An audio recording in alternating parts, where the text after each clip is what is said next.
ओम ज्ञानतिमिरान्धस्य ज्ञानञ्जनशलाकया चक्षुरुन्मीलितं तस्मै श्रीगुरुवे नमः। श्रीचैतन्यमनोभीष्टं स्थापितं येन भूतले स्वयं रूपकदामह्यं ददाति स्वपदान्तिकं। वन्देऽहं श्रीगुरुः श्रीयुतपदकमलं श्रीगुरून् वैष्णवाचं श्रीरूपं साग्रजातं सगण रघुनाथान्वितं तं सजीवं साद्वैतं सावधूतं परिजनसहितं कृष्णचैतन्यदेवं श्रीराधाकृष्णपादान् सागणललिता श्रीविशाखान्विताश्च नारायणं नमस्कृत्यं नरं चैव नरोत्तमं देवीं सरस्वतीं व्यासं ततो जयमुदीरये। सुनतां स्वकथा कृष्ण पुण्यश्रवणकीर्तनं हृदयन्तस्तु हि भद्राणि विद्नोति सुरस्तां नष्टप्रायेषु भद्रेषु नित्यं भागवत सेवया भवति उत्तमश्लोके भक्तिर्भवति नैष्टिकी तदा रजस्तमो भावः कामलोभादयश्चेत् चेत् एते निरावृतं स्थितसत्त्वे प्रसिद्धति। एवं प्रसन्नमनसो भगवद्भक्तियोगतः भगवतत्त्वविज्ञानः मुक्तसङ्गस्य जायते। विद्यन्ते हृदयं ग्रन्थि छिद्यन्ते सर्वसंशयं क्षीयन्ते चास्य कर्माणि दृष्ट्वा एवात्मनीश्वरे मुखं करोति वाचालं पङ्गुं लङ्घयते गिरिं यत्कृपातमहं वन्दे परमानन्दमाधवं। प्रह्लाद नारद पराशर पुण्डरीकं व्यासम् अम्बरीष सुख सौनक विस्मदालभ्यां रुक्मांग अर्जुन वसिष्ठं विभीषणादीनं पुण्यानि नामानि परं भागवत स्मरामि। हे कृष्ण करुणा सिंधु दीनबंधु जगत्पतये गोपेश गोपिकाकांत राधाकांत नमस्तुते। तप्त कांचन गौरांगे श्री राधे वृंदावनेश्वरी वृषभानुसुते देवी प्रणमामि हरिप्रिये। वाञ्छाकल्पतरुभ्यश्च कृपा सिन्धुभ्येव च पतितानां पावनेभ्यो वैष्णवेभ्यो नमो नमः। जय श्री कृष्ण चैतन्य प्रभु नित्यानंद श्री अद्वैत गदाधर श्रीवासादि श्री गौर भक्तवृंद। हरे कृष्णा कृष्ण कृष्ण हरे हरे हरे राम राम राम हरे हरे। तो इसमें आज हम लोग को श्रीमद् भागवतम स्कंद संख्या 3, स्कंद संख्या 3 अध्याय संख्या 26 और श्लोक संख्या 1 नंबर पढ़ना है। प्रकृति के मूलभूत सिद्धांत, अध्याय नंबर 26।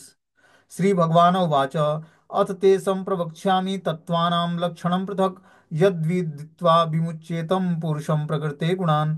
भगवान कपिल ने आगे कहा कि हे माता, अब मैं तुमसे परम सत्य की विभिन्न कोटियों का वर्णन करूंगा जिनके जान लेने पर कोई भी पुरुष प्रकृति के गुणों के प्रभाव से मुक्त हो जाता है। अब यहाँ पर भगवान कपिल देव अपनी माता देवहूति को परम सत्य की विभिन्न कोटियों का वर्णन करते हैं कि परम सत्य को किन किन कोटियों में जाना जा सकता है जिनके जान लेने पर कोई भी पुरुष प्रकृति के गुणों के प्रभाव से मुक्त हो जाएगा। जब तक जीवात्मा प्रकृति के गुणों से मुक्त नहीं होगा तब तक भगवान को जानने के योग्य नहीं होगा।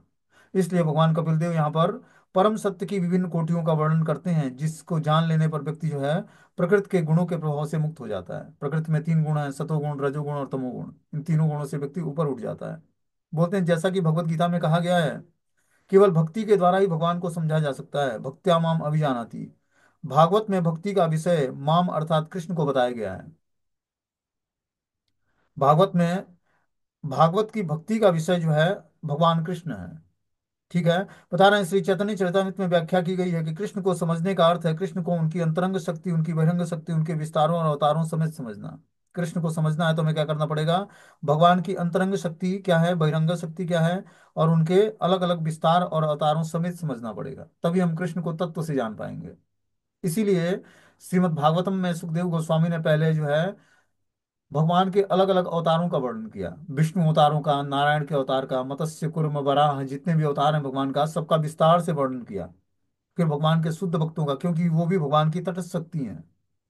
भगवान की अंतरंग शक्ति, बहिरंग शक्ति, भगवान के विस्तार और अवतार समेत सबको श्रीमद् भागवतम में विस्तार से वर्णन किया। उसके बाद जाकर 10वें कंटे में भगवान श्री कृष्ण के चरित्र का वर्णन किया, बाल लीलाओं का, फिर प्रगण लीलाओं का, कैसोरी लीलाओं का। और तो इस तरह से उन्होंने बहुत ही क्रम वाइज एक सुव्यवस्थित तरीके से जो है श्रीमद् भागवतम में वर्णन किया भगवान के अलग अलग चरित्रों का, अलग अलग अवतारों का, अलग अलग लीलाओं का। कृष्ण को समझने के लिए ज्ञान के अनेक विभाग हैं। सांख्य दर्शन विशेषतः उन लोगों के लिए हैं जो इस जगत में बद्ध हैं। सांख्य दर्शन जो आत्मा और शरीर का ज्ञान है वो उसके लिए है जो इस भौतिक संसार में बद्ध अवस्था में है। इसे परंपरा प्रणाली या शिष्य परंपरा द्वारा भक्ति के विज्ञान के रूप में समझना चाहिए। जो ये सांख्य युग का ज्ञान है इसको हमें परंपरा प्रणाली के अंतर्गत, मतलब शिष्य गुरु शिष्य परंपरा के अंतर्गत भक्ति के विज्ञान के रूप में समझना चाहिए।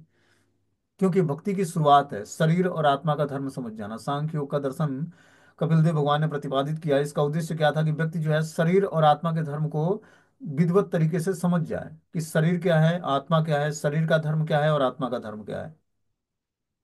भक्ति के प्रारंभिक अध्ययनों की व्याख्या पहले की जा चुकी है। भगवान अब भक्ति का विश्लेषणात्मक अध्ययन करते हैं।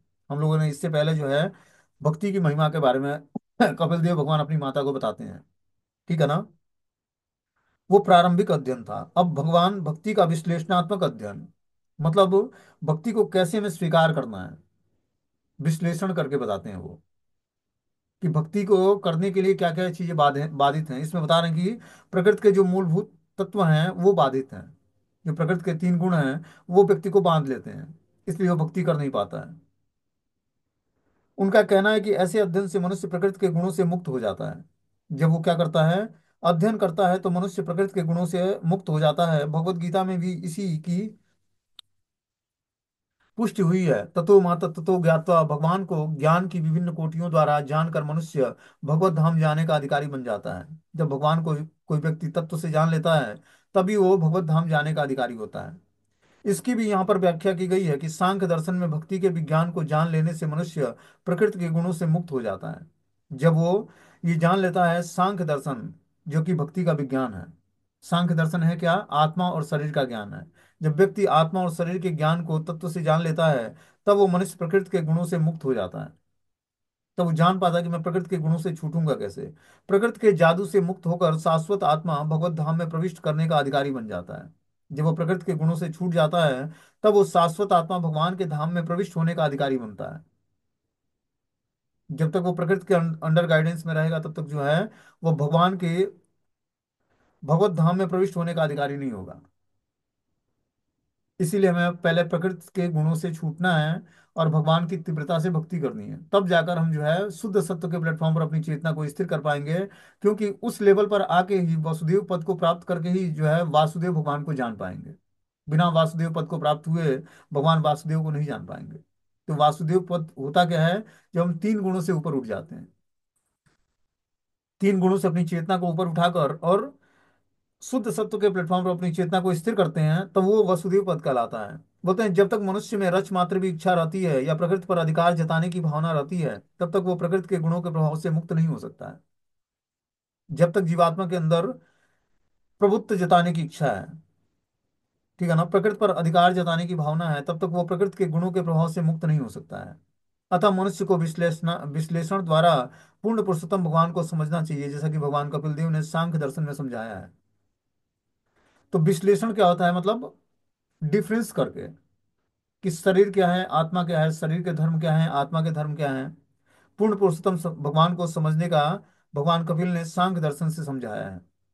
सांख्य दर्शन क्या होता है, जो शरीर और आत्मा का ज्ञान है, कि आत्मा जो है तीन गुणों से प्रभावित नहीं होती है, जबकि शरीर जो है प्रकृति के तीन गुणों से प्रभावित होता है। ठीक है ना। आगे इसमें बता रहे हैं कि ज्ञानम निश्रियम सार्थाय पुरुष पुरुषस्यात्म दर्शनम यदा वर्ण तत्वे हृदया ग्रंथि भेदनम।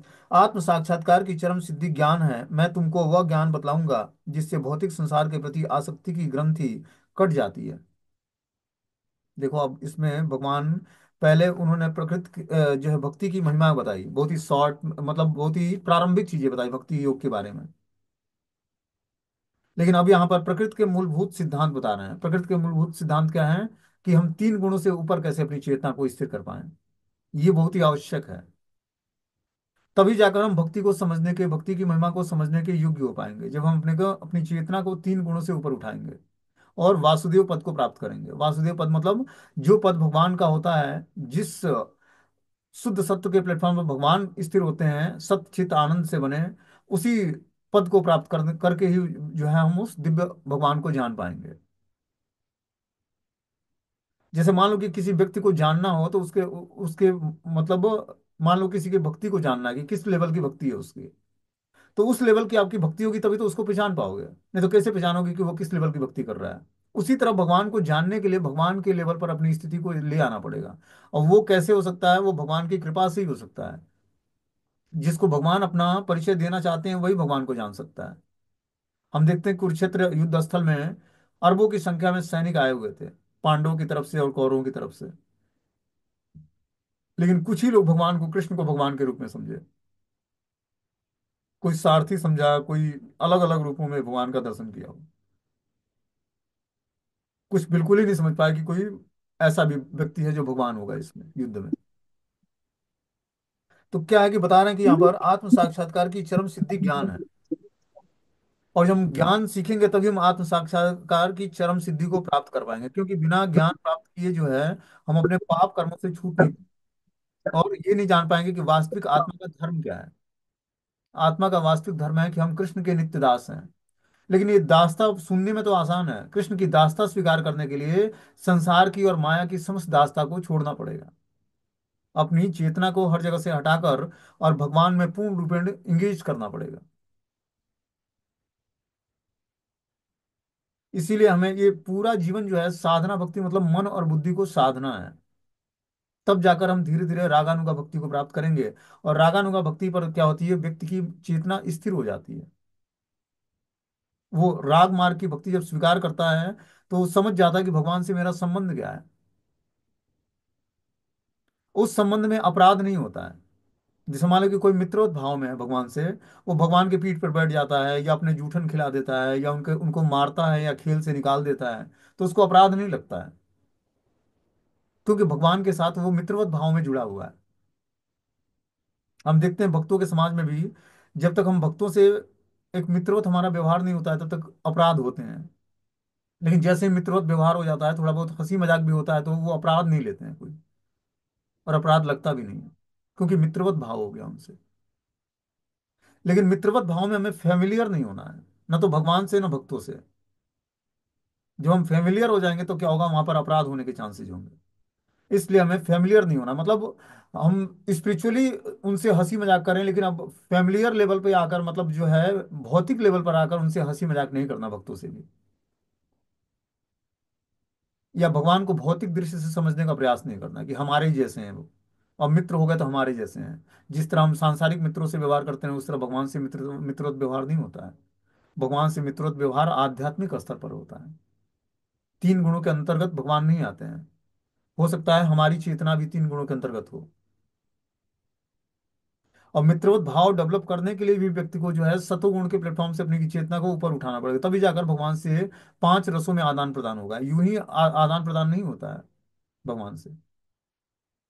हम सोचे कि मित्रवत भाव हमारा हो गया या माधुरी भाव में हम भगवान से जुड़े हुए हैं, ये इतना आसान होता तो सभी लोग जो है माधुरी भाव और वात्सल्य भाव और जो है साख्य भाव को एडॉप्ट करके और भगवान के धाम में होते। ये कुछ लोग तथाकथित जो आचार्य या बाबा जी लोग हैं वो इसको बहुत ही चीपली बना दिए हैं, मतलब बहुत ही सस्ता बना दिए कि यूं ही राधा कृष्ण की कोई सहचरी अनुचरी और क्या क्या चीजें बन जाता है। इतना आसान होता तो सभी लोग, तो इतना व्यास देव को बड़े बड़े ग्रंथ लिखने की जरूरत क्या होती, सब वो रसों उपासना करते और भगवान की रसों में डूब जाते, दिव्य रसों में। पहले अपनी चेतना को समझना पड़ेगा कि हम किस लेवल पर हैं और जाना कहाँ है, डेस्टिनेशन क्या है, और अभी हम किस पाथ पर कार्य कर रहे हैं।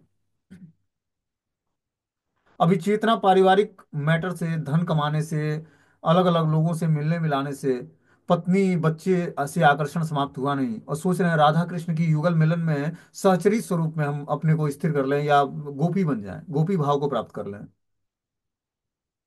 या वृंदावन की भक्ति प्राप्त कर लें। इतना आसान होता तो सभी जो है वृंदावन में रहने वाले सारे भक्त जो है भगवान के धाम डिलीवर हो जाते। फिर यहाँ से भटकना नहीं पड़ता, लोगों को यहाँ से हटना नहीं पड़ता, जाना नहीं पड़ता कहीं।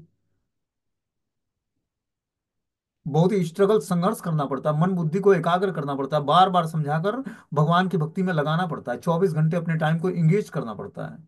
तब जाकर व्यक्ति जो है यहाँ पर धाम में टिकने के योग्य हो पाएगा। बहुत ही मुश्किल है यहाँ पर।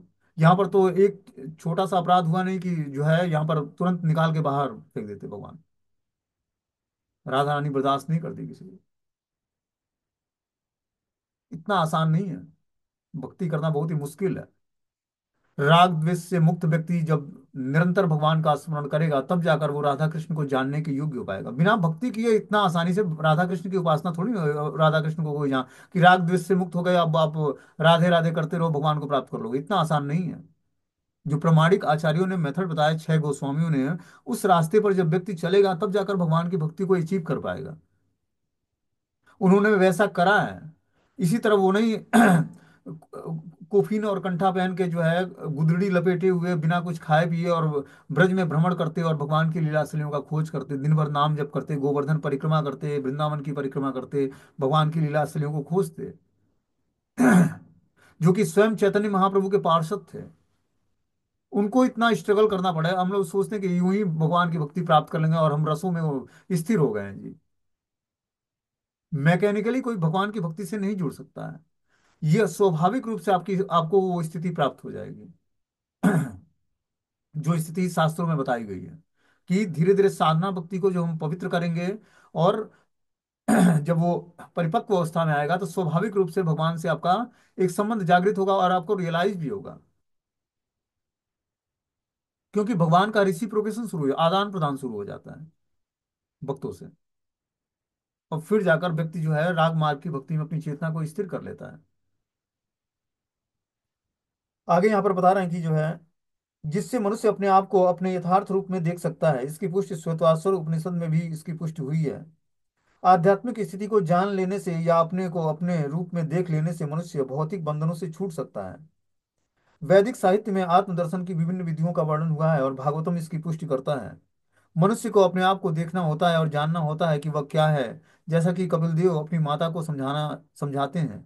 उपयुक्त प्रमाणिक स्रोत से सुनकर यह दर्शन किया जा सकता है। कपिल देव सबसे बड़े प्रमाण है क्योंकि वे भगवान हैं। यदि कोई बिना मतांतर के जो कुछ कहा गया उसे यथारूप में ग्रहण करता है तो वह आत्मदर्शन कर सकता है। जो भगवान कपिल देव यहाँ पर ज्ञान अपनी माता देवती को बता रहे हैं, उस ज्ञान को व्यक्ति और जो यथारूप ग्रहण करता है तभी वो आत्म दर्शन कर सकता है, तभी वो आत्म साक्षात्कार कर सकता है। बिना आत्म साक्षात्कार किए हुए हम अपने को पहले नहीं जान सकते हैं। भगवान को जानना तो दूर की बात है, अपनी आइडिया हम अपना कंफर्म नहीं कर पाएंगे कि हम भगवान के नित्य धाम से आए हैं और जाना वही है हमारा। जिस डेस्टिनेशन से आए हैं उसी डेस्टिनेशन को प्राप्त करना है। ये कुछ दिनों के लिए हम भटक रहे हैं भौतिक संसार में, माया के ग्रस्त में आने के कारण। जब माया के प्रभाव से ऊपर उठकर श्री गोविंद की शरण ग्रहण करेंगे तब हमारा वास्तविक जीवन शुरू होगा। बोलते हैं भगवान चैतन्य ने सनातन गोस्वामी से व्यक्ति की वास्तविक स्वाभाविक स्थिति की व्याख्या की है। भगवान चैतन्य महाप्रभु ने सनातन गोस्वामी को बताया कि व्यक्ति की वास्तविक स्वाभाविक स्थिति क्या है, उसकी व्याख्या की उन्होंने। उन्होंने प्रत्यक्ष कहा कि प्रत्येक जीवात्मा कृष्ण का शाश्वत दास है। जीवेर स्वरूप है कृष्ण नित्य दास। प्रत्येक जीव शाश्वत दास है। जब मनुष्य को यह ज्ञान हो जाता है तो परमात्मा का अंश रूप है, तो उसकी शाश्वत स्थिति परमेश्वर की संगति में रहकर सेवा करना है, तो वह स्वरूप सिद्ध कहलाता है। जब ये स्थिति उसको प्राप्त हो जाएगी कि वो भगवान का शाश्वत संगी है, संगत में रहकर सेवा करना चाहता है, उसको ये रियलाइज हो जाएगा कि अब हमारी स्थिति ऐसी हो गई कि मैं भगवान के शाश्वत संग में रहकर भगवान की सेवा करना चाहता हूँ। शाश्वत संग का मतलब क्या है? इस धरती पर शाश्वत संग कैसे प्राप्त होगा भगवान का? तो शाश्वत संग का मतलब हो गया कि हम भगवान के धाम में या मंदिरों में निवास करें। हम अपने घर में भी रहकर भगवान का शाश्वत संग प्राप्त कर सकते हैं। कैसे कर सकते हैं? निरंतर भगवान का स्मरण करके, 24 घंटे always remember Krishna, never forget Krishna. ये स्थिति ही शाश्वत संग है कि हम हर चीजों में, हर वस्तु व्यक्ति स्थान में और हर समय कृष्ण को याद रखते हैं। यही शाश्वत संग है। शाश्वत संग कुछ और नहीं होता है कि हम दिन भर भगवान के साथ खेलते रहें या जो है खाते रहें या बैठते रहें या घूमते रहें। शाश्वत संग का मतलब है कि दिन भर भगवान का स्मरण बना रहे। बोलते हैं उन्हें प्रत्यक्ष कहा कि प्रत्येक जीवात्मा कृष्ण का शाश्वत दास है। जीवेर स्वरूप है कृष्ण नित्य दास। जीव का स्वरूप है कि वह भगवान कृष्ण का नित्य दास है। जब मनुष्य को यह ज्ञान हो जाता है कि वह परमात्मा का अंश रूप है, उसकी शाश्वत स्थिति परमेश्वर की संगति में रहकर सेवा करना है, तो वह स्वरूप सिद्ध कहलाता है। आत्मा को भली बात समझने की इस स्थिति से भौतिक आसक्ति की ग्रंथि कट जाती है। जब व्यक्ति आत्मा की स्थिति को समझ जाता है, ठीक है ना, कि भगवान का वो नित्य अंश है, तब वो अपने स्वरूप में स्थिर हो जाता है और भौतिक आसक्ति की ग्रंथि कट जाती है। देखो, भौतिक आसक्तियों की ग्रंथियों को काट कर ही हम जो है भगवान के पास जा सकते हैं, क्योंकि ये आसक्तियां ही व्यक्ति के बंधन का कारण है। हम आप देख सकते हो कि हमारी चेतना कहाँ कहाँ फंसी हुई है। जैसे देखो, जिसको जिसको कष्ट हो और उससे अपने को कष्ट का रियलाइजेशन हो, उससे उससे हमारी हृदय की ग्रंथि जुड़ी हुई है। समझ रहे बात को? इसीलिए न तो हमें किसी के दुख में और न किसी के सुख में पार्टिसिपेट करना है। अपनी चेतना को देखो, हमें सेल्फ क्या बोलते हैं कि अब एक तरह से बहुत ही कठोर शब्द है ये कि हमें किसी के सुख और दुख में पार्टिसिपेट नहीं करना है, क्योंकि एक मनुष्य है, सामाजिक प्राणी है, तो उसका उत्तरदायित्व बनता है कि लोगों के सुख और दुख में पार्टिसिपेट करके उसको सांत्वना प्रदान करे। लेकिन भक्ति इन सब चीजों से परे है। भक्ति को समझने के लिए लोगों से आपका अपना रिलेशनशिप, क्योंकि आपका एक शाश्वत संबंध जो भगवान से है, वो संबंध जागृत करने के लिए इस भौतिक संसार के हर रिलेशन को समाप्त करना पड़ेगा। ये बहुत टफ काम है। ये कहना तो आसान है, लेकिन ये बहुत ही प्रैक्टिकली, और जिसको करा जाए तो मनुष्य के लिए, जैसे बोलते हैं कि रेगिस्तान में जल की खोज करना, उसी तरह है ये। कि वो अपने हर संबंधों को त्याग कर और भगवान से अपना संबंध जागृत कर ले, या हर संबंधों को त्यागने के लिए तैयार हो जाए वो। इतना आसान नहीं है। कितना घर परिवार में व्यक्ति की आसक्ति है, दोस्तों मित्रों में, और जो कोई व्यक्ति 10 साल बाद 15 साल बाद मिल जाता है तो जैसे लगता है कि प्राण प्रिय कोई अपना कोई व्यक्ति मिल गया। उसको जैसे लगता है कि अब इससे कभी दूर न छूट जाऊं, भले भगवान छूट जाएं, लेकिन इससे कहीं दूर ना हो जाऊं मैं। और चैतन्य महाप्रभु को रामानंद राय क्या बताते हैं कि सबसे बड़ा दुख जीवन में भक्तों के क्या है, कि भक्तों से वियोग हो जाना, भक्तों का संग छूट जाना। लेकिन हम लोगों को, जो कोई भौतिकतावादी व्यक्ति हो, जो जो 15 साल पहले बहुत ही मजाकिया होता था, बहुत अच्छा लगता था, हमारे साथ घुलता मिलता था, बैठता था, बातचीत करता था, आता था, और मैं भी उसके साथ जाता था, मिल गया तो जैसे लंगोटिया यार, बचपन का दोस्त। अब उसके साथ व्यक्ति ऐसा घुल मिल जाएगा कि जैसे लगे ही नहीं कि कुछ, कि अब कुछ उससे बड़ा कुछ है संसार में। तो हमें क्या करना है, इन चीजों को बड़ी सोच समझकर इन चीजों से धीरे धीरे निवृत्त होना है। जब प्रॉपर मंदिर के अंदर ट्रेनिंग दी जाती है भक्तों को, ठीक है ना, तो पहले उनका फोन बंद किया जाता है, कि उनका कनेक्शन बाहर के लोगों से कट जाए। तभी तो भगवान की भक्ति में स्थिर हो पाएगा। नहीं तो दिन भर चिंतन, अब वो स्थिति तो चलो मंदिर के डिवोटीज के लिए है। आप अगर ये धाम में निवास करना चाहते हो, आपको सबसे अपना संबंध विच्छेद करना पड़ेगा। तभी आप अपना भगवान से संबंध, धाम से संबंध बना पाओगे। यहाँ पर रहना इतना आसान नहीं है। यहाँ पर आपको सबसे अपना संबंध तोड़ना पड़ेगा। कोई आगे पीछे नहीं है, बस मात्र एक आश्रय राधा और कृष्ण होने चाहिए, तभी व्यक्ति इस धाम में निवास कर सकता है। और जो आप यहाँ पर रहकर अपनी चेतना को जहाँ फंसाओगे, वही आपको ये वृंदावन धाम प्रदान कर देगा, फिर कभी नहीं आपको यहाँ पर आने देगा, नहीं बुलाएगा कभी। इसीलिए हमें आते वक्त बहुत ही सावधान रहना चाहिए। यहाँ पर अगर जो 2-3 दिन भी रहना है, तो अपने बहुत ही प्रिपरेशन करके आना है यहाँ पे। तब जाकर व्यक्ति जो है अपनी चेतना को स्थिर कर पाएगा भगवान की भक्ति में, और धाम में स्थिर कर पाएगा, और तब जाकर निवास कर पाएगा यहाँ पर। इतना आसान नहीं है। और जो यहाँ पर रहकर घर परिवार का चिंतन होता है, घर के लोगों का, दोस्तों मित्रों का चिंतन होता है, तो वो बहुत ही, वो स्थिति ठीक नहीं है। इसीलिए यहाँ पर रहते हुए हमें भगवत चिंतन की प्रैक्टिस करनी है। इसकी प्रैक्टिस हमें जहाँ भी हम जिस सिटी में हैं, वहीं पर अच्छे तरीके से प्रैक्टिस करें। 24 घंटे अपने कॉन्शियसनेस को टटोलते रहें, कि क्या हमारी कॉन्शियसनेस मैटेरियल है, वस्तु व्यक्ति स्थान का कैसा चिंतन होता है उसका। और जो आध्यात्मिक है तब तो ठीक है, और जो आध्यात्मिक नहीं है, तो भौतिक है, तो वैसे चिंतन को हमें निग्लेक्ट करना है। तब जाकर धीरे धीरे जब हम पूरे जीवन भर प्रैक्टिस करेंगे, 50 साल तक, तब कहीं जाकर हम मंदिर में या धाम में रहने के योग्य बन पाएंगे। क्योंकि पारिवारिक जीवन में ऐसे ही यूं ही कोई व्यक्ति व्यक्ति जो है अपनी चेतना को संभाल नहीं सकता है। इतनी आसक्तियां हैं, बच्चों से, माता पिता से, भाई बहन से, समाज से, दोस्त से, राष्ट्र से, देश से। उस आसक्तियों को कैसे हम भगवान से जोड़ पाएंगे, क्योंकि शुरुआत से ट्रेनिंग ही ऐसी मिली है, आसक्तियों को बढ़ाने की, आसक्तियों को जोड़ने की। अब यहाँ श्रीमद् भागवतम बताता है कि आसक्तियों को काटना है और कृष्ण से आसक्ति बनानी है।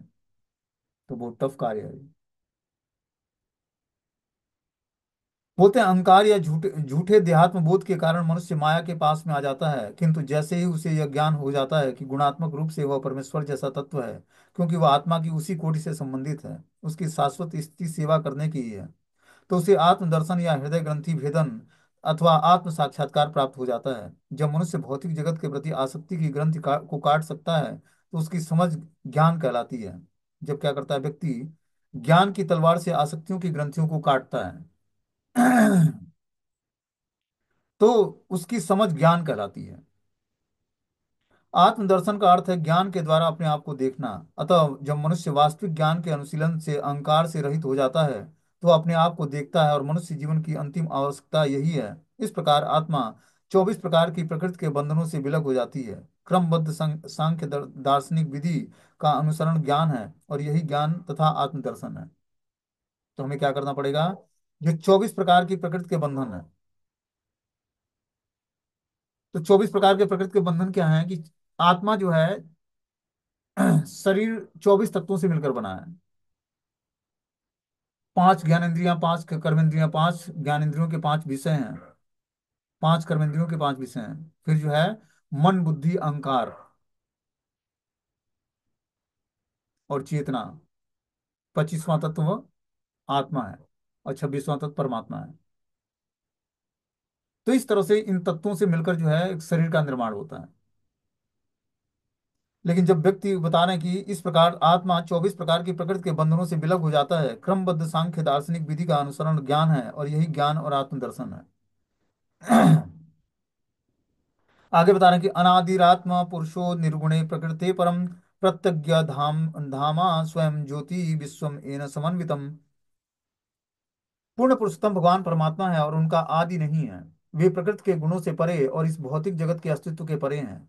वे सर्वत्र दिखाई पड़ने वाले हैं क्योंकि वे स्वयं प्रकाशमान हैं और उनकी स्वयं प्रकाशमान क्रांति से संपूर्ण सृष्टि का पालन होता है। क्या यहाँ बता रहे हैं कि पूर्ण पुरुषोत्तम भगवान परमात्मा है और उनका आदि नहीं है। वो अनादिर आदि गोविंदम है, ठीक है ना। वे प्रकृति के गुणों से परे और इस भौतिक जगत के अस्तित्व के परे हैं। भगवान जो हैं प्रकृति के गुणों से परे हैं और भौतिक जगत के अस्तित्व से परे हैं। वे सर्वत्र दिखाई पड़ने वाले हैं क्योंकि वे स्वयं प्रकाशमान हैं और उनकी स्वयं प्रकाशमान क्रांति से संपूर्ण सृष्टि का पालन होता है। भगवान की जो प्रकाशमान क्रांति है उसी से संपूर्ण सृष्टि का पालन होता है। प्रकाशमान क्रांति क्या है? जैसे हम इस भौतिक संसार में सूर्य को देख सकते हैं। आप देखते हो कि जो है जीवन में अस्त व्यस्तता आ जाती है और जो सूर्य ना निकले हम सबको इस ठंड में रियलाइजेशन होगा कि सूर्य उदय ना हो तो व्यक्ति का जीवन ही नहीं समझ में आता है कि अब करना क्या है। तो ये भगवान के शरीर से निकला हुआ जो तेज है उसी से ये सूर्य प्रकाशित होता है। भगवान के नेत्र हैं चंद्रमा और सूर्य। प्रकाश कहाँ से मिलता है? भगवान के शरीर से जो निकला हुआ तेज होता है उसी को स्वीकार करके और कन्वर्ट करके ही हमें प्रकाश देते हैं। सूर्य का अपना कोई प्रकाश नहीं है, वो भगवान से ही प्रकाश प्राप्त करता है, भगवान से एनर्जी प्राप्त करता है। बोलते हैं श्री भगवान को आदि रहित बताया गया है। वह पुरुष अर्थात परम आत्मा है। पुरुष का अर्थ है व्यक्ति। जब तक हम अपने वर्तमान अनुभव से किसी व्यक्ति के विषय में सोचते हैं तो उसका आदि होता है। इसका भाव यह है कि उसने जन्म लिया होगा, उसके जीवन के प्रारंभ से लेकर अब तक का इतिहास होगा। किंतु यहाँ पर भगवान को अनादि अर्थात आरंभ से रहित कहा गया है। भगवान अनादिर आदि गोविंदम सर्व कारण कारणम है। ईश्वर परमा कृष्ण सच्चिदानंद विग्रह अनादिर आदि गोविंदम सर्व कारण कारणम। मतलब अनादिर आदि गोविंदम, सबसे आदि मतलब पुरातन पुरुष है भगवान, असमस्त कारणों के कारण है। जो भी हम घटनाएं देखते हैं उसमें भगवान के से स्वतंत्र कोई भी घटना नहीं होती है। बिना भगवान के चाहे एक पत्ता भी नहीं ढिलेगा। तो समस्त कारणों के कारण यह बता रहे हैं कि जो है पुरुष का अर्थ है व्यक्ति। जब हम अपने वर्तमान अनुभव से किसी व्यक्ति के विषय में सोचते हैं तो उसका आदि होता है। इसका भाव यह है कि उसने जन्म लिया होगा, उसके जीवन के प्रारंभ से लेकर अब तक का कुछ इतिहास होगा। किंतु यहाँ पर भगवान को अनादि अर्थात आरंभ से रहित कहा गया है। भगवान का ना तो कभी आरंभ होता है ना अंत होता है। भगवान शाश्वत है। सृष्टि का विनाश हो जाता है तभी भी भगवान रहते हैं। सृष्टि का संचालन होता है, क्रिएशन होता है तभी भी भगवान है। मतलब भगवान शुरू में भी हैं, अंत में भी हैं, बीच में भी हैं। भगवान का कभी विनाश नहीं होता, इसलिए उनको शाश्वत बताया गया है। किंतु यहाँ पर भगवान को अनादि अर्थात आरंभ से रहित कहा गया है। यदि हम सभी व्यक्तियों का परीक्षण करें तो प्रत्येक का आदि होता है, किंतु जब हम ऐसे व्यक्ति तक पहुंच जाते हैं जिसका कोई आदि ही नहीं है तो वो परम पुरुष कहलाता है। जैसे हर व्यक्ति का जन्म होता है फिर मृत्यु होती है, मतलब वो उसका अंत होता है, फिर वो आदि मतलब शुरुआत होती है। लेकिन भगवान के साथ ऐसा नहीं है, इसीलिए उनको परम पुरुष कहा गया है। ब्रह्म संहिता में यही परिभाषा दी गई है कि ईश्वर परम कृष्ण, परमेश्वर परम नियंता कृष्ण है, वो अनादि आदि रहित हैं और हर एक के उद्गम है। यह परिभाषा समस्त वैदिक साहित्यों में उपलब्ध है।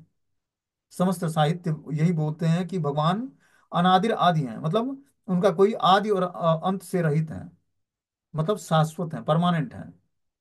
उनका कभी विनाश नहीं होता है। हम लोगों का जो शरीर जो है पंचभूतों से बना हुआ है, इसका विनाश हो जाता है। लेकिन भगवान का शरीर जो है सच्चित आनंद से है, पूर्ण रूपेण जो है आत्मा के स्तर पर है। अच्युत प्लेटफॉर्म मतलब जो कभी च्युत न हो, ऐसा भगवान का शाश्वत शरीर है। हम लोगों का शरीर जो है मलमूत्र और जो है रक्त पीप मांस मज्जा से बना हुआ है, लेकिन भगवान का शरीर सच्चित आनंद से बना है। तो जीवात्मा भी उस स्वरूप को प्राप्त कर सकता है। इस शरीर को त्यागने के बाद जीवात्मा भी सच्चिदानंद स्वरूप को प्राप्त कर सकता है। उसको क्या करना पड़ेगा? दिव्य स्तर पर अपनी चेतना को स्थिर करना पड़ेगा, भगवान की भक्ति में अपने को इंगेज करना पड़ेगा, तब जाकर वो स्थिति प्राप्त होगी। भगवान को आत्मा कहा गया है। जो आत्मा की क्या परिभाषा है? आत्मा सर्वत्र दर्शनीय है। ब्रह्म का अर्थ है महान, उनकी महानता सर्वत्र परिलक्षित है, और वो महानता क्या है? चेतना। हमें चेतना का व्यक्तिगत अनुभव होता है क्योंकि यह पूरे शरीर में फैली है। यहाँ तक कि प्रत्येक रोमकूपों में हम चेतना का अनुभव करते हैं। तो व्यक्ति की जो है चेतना का अनुभव हर रोमकूपों में होता है। जब शरीर में चेतना होती है तो रोमकूप से भी सब कुछ निकलता है, तरल पदार्थ निकलता है, रोंगटे खड़े होते हैं, सब कुछ होता है क्योंकि शरीर में चेतना है। और जो शरीर से चेतना निकल जाए, तो शरीर डेड पड़ जाए तो उसमें कुछ भी प्रभाव नहीं पड़ेगा। मतलब शरीर में कुछ न तो कुछ बढ़ना है ना घटना है, बल्कि सड़ना शुरू हो जाएगा। लेकिन जब तक शरीर में आत्मा होती है, चेतना होती है, तब तक पूरे शरीर में इसका प्रभाव देखा जाता है। यह व्यक्तिगत चेतना है। इसी प्रकार परम चेतना होती है। इसके लिए एक लघु प्रकाश या सूर्य प्रकाश का उदाहरण लिया जाता है। सूर्य प्रकाश सर्वत्र, यहाँ तक कि कमरे के भीतर अथवा आकाश में भी दृष्टिगोचर होता है, किंतु एक लघु प्रकाश विशिष्ट सीमा में ही अनुभव किया जाता है। इसी प्रकार हमारी चेतना हमारे शरीर तक ही सीमित है, किंतु परम चेतना चेतना या ईश्वर का अस्तित्व सर्वत्र देखा जाता है। तो हम जो भगवान का प्रेजेंस देखते हैं, ठीक है ना, तो वो सर्वत्र भगवान परमात्मा रूप में एक साथ स्थिर होते हैं। जबकि दूसरी तरफ जो है आत्मा एक ही शरीर में एक बार में स्थिर होती है। लेकिन परमात्मा भगवान जो है कृष्ण, वो सर्वत्र परमात्मा के रूप में स्थिर होते हैं। विष्णु पुराण में कहा गया है कि हमें जहाँ कहीं और सर्वत्र जो कुछ दिखता है वो परमेश्वर की शक्ति का वितरण है। भगवान एक अणु से लेकर, एक परमाणु से लेकर और बड़े बड़े जीव जंतुओं मनुष्यों में सब में भगवान परमात्मा रूप में अपने को विस्तारित करते हैं और सब जगह निवास करते हैं। भगवत गीता में भी इसकी पुष्टि की गई कि भगवान सर्वव्यापी हैं। अपनी दो प्रकार की शक्तियां, आध्यात्मिक और भक्ति शक्तियों के द्वारा वह सर्वत्र विद्यमान है। ये दोनों शक्तियां सर्वत्र फैली हुई हैं, और यही भगवान के अस्तित्व का प्रमाण है कि भगवान भौतिक शरीर शक्ति के रूप में भी और आध्यात्मिक शक्ति के रूप में अपना सर्वत्र विद्यमान रहते हैं, सर्वत्र विराजित हैं। सर्वत्र चेतना का अस्तित्व क्षणिक नहीं है, यह अनादि है, अर्थात इसका कोई प्रारंभ नहीं है या अंत नहीं है। यहाँ इस मत को स्वीकार नहीं किया गया कि चेतना का विकास भौतिक संयोग की किसी एक अवस्था में होता है, क्योंकि जो चेतना सर्वत्र विद्यमान है उसका कोई आदि नहीं होता है। तो परमात्मा का कोई आदि नहीं है, क्योंकि अपना वो असंख्य भागों में विस्तार कर लेते हैं परमात्मा। ऐसा नहीं है कोई जीवात्मा जिसके अंदर परमात्मा का निवास न हो, या ऐसा कोई स्थान नहीं जहाँ भगवान का निवास न हो। तो ये वही कर सकता है जो परम आत्मा है। जिस प्रकार इस भौतिक शरीर का आदि है, उसी प्रकार विराट शरीर का भी है। और जिस तरह हमारा भौतिक शरीर हमारे आत्मा के आधार पर प्रारंभ होता है, उसी तरह यह समग्र विराट शरीर परमात्मा के आधार पर प्रारंभ होता है। एक शरीर का एग्जाम्पल देख सकते हैं कि शरीर में आत्मा निवास करती है, उसी तरह ये पूरी सृष्टि भगवान के अंडर में है। भगवान सर्वत्र विराजमान है। जिस तरह आत्मा में रियलाइजेशन, शरीर में आत्मा का हर जगह रियलाइजेशन किया जा सकता है, क्योंकि वो चेतना के रूप में सर्वत्र विराजमान है शरीर में। उसी तरह इस सृष्टि में भगवान परमात्मा के रूप में सर्वत्र विराजमान है। यहाँ पर शरीर का एग्जाम्पल देते हैं कपिल देव भगवान, कि जिस तरह शरीर में आत्मा का रियलाइजेशन चेतना के रूप में होती है, उसी तरह भगवान की का रियलाइजेशन इस पूरे सृष्टि में हम एक साथ कर सकते हैं, कि हर जगह भगवान विद्यमान है परमात्मा के रूप में।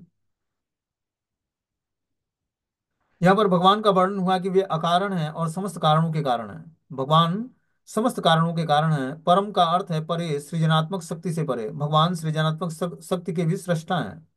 हमें देखना है कि इस संसार में सृजनात्मक शक्ति है, किंतु भगवान इस शक्ति के अधीन नहीं है। वे तो प्रकृति पर अर्थात इस शक्ति के परे हैं।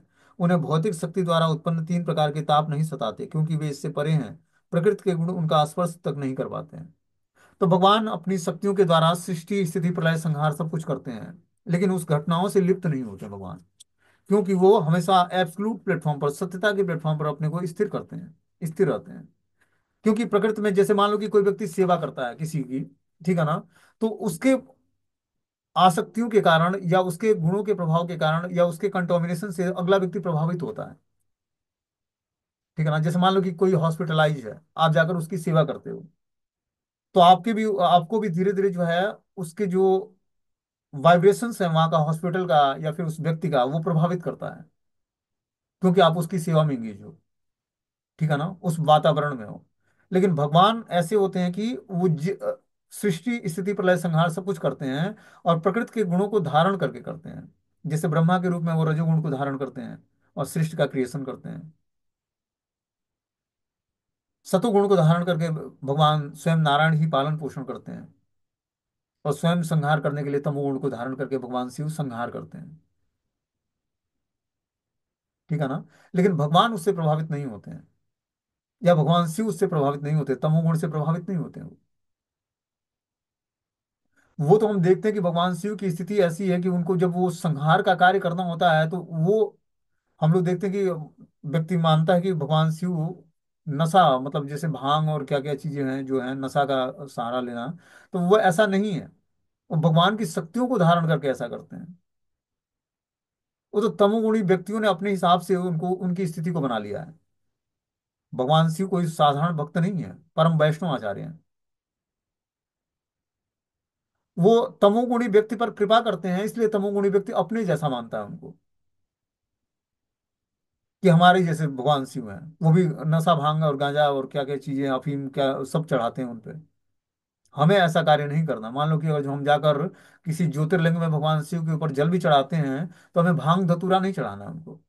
हमें पुष्प और बेलपत्र चढ़ाने हैं उनको, और उनसे भगवान कृष्ण की भक्ति मांगनी है, क्योंकि वही भक्ति प्रदान कर सकते हैं, क्योंकि वो परम भक्त हैं भगवान के। रुद्राक्ष की माला पर भगवान श्री राम का नाम जपते हैं, और संकर्षण भगवान बलराम का ध्यान करते हैं। तो इस तरह से भगवान और भगवान के जो रिप्रेजेंटेटिव हैं, सूर्य चंद्रमा, ये सब भगवान की शक्तियां शक्तियों के अंडर गाइडेंस में कार्य करते हैं। भगवान से स्वतंत्र कुछ भी नहीं है। इस सृष्टि का मैनेजमेंट, अब देखो, सूर्य एक साथ पूरे सृष्टि की सेवा कर रहा है। कैसा भक्त है वो भगवान का। भगवान ने उसको पूरी सृष्टि का एक साथ उजाला करने की, मतलब रोशनी देने के लिए सबकी सेवा कर सूर्य देव कर रहा है। ऐसी स्थिति है उनकी। हम लोग दो चार भक्तों की सेवा करते हैं तो अपराध हो जाता है। और भगवान सूर्य देव की स्थिति देखो, एक सारे लोगों को जो है प्रकाश दे रहे हैं, रोशनी दे रहे हैं। चंद्रमा की स्थिति देखो, एक साथ पूरे विश्व को जो है शीतलता प्रदान करता है। तो साधारण मैनेजमेंट नहीं है सृष्टि का। इसीलिए भगवान की स्थिति को समझने के लिए पहले भगवान के आध्यात्मिक और भौतिक शक्तियों को समझना चाहिए। इसीलिए वेद व्यास ने ये जो भागवतम को कंपाइल करा है, ये बहुत ही सिस्टमेटिक वे में करा है। आप देखते हो इसमें सृष्टि का भी, फिर जो है सृष्टि के बाद क्या है, किस किस तरह की घटनाएं होती हैं सृष्टि में, सब कुछ विस्तार से वर्णन किया है। हमें लगता होगा कि सृष्टि के बारे में जानकर हम लोग क्या करेंगे, या नरकों का वर्णन है, स्वर्ग लोकों का वर्णन है, भगवान की अनंत अवतारों का वर्णन है, उसका हमारे जीवन में क्या प्रयोजन। लेकिन प्रयोजन है, तभी हम भगवान को तत्व से जान पाएंगे, तभी भगवान की सृष्टि को जान पाएंगे, तभी भगवान की शक्तियों को जान पाएंगे हम, और तभी हम भगवान को जान पाएंगे। इसीलिए क्रम वाइज पढ़ना और सुनना आवश्यक है, तभी जाकर हम भगवान की शक्तियों को जान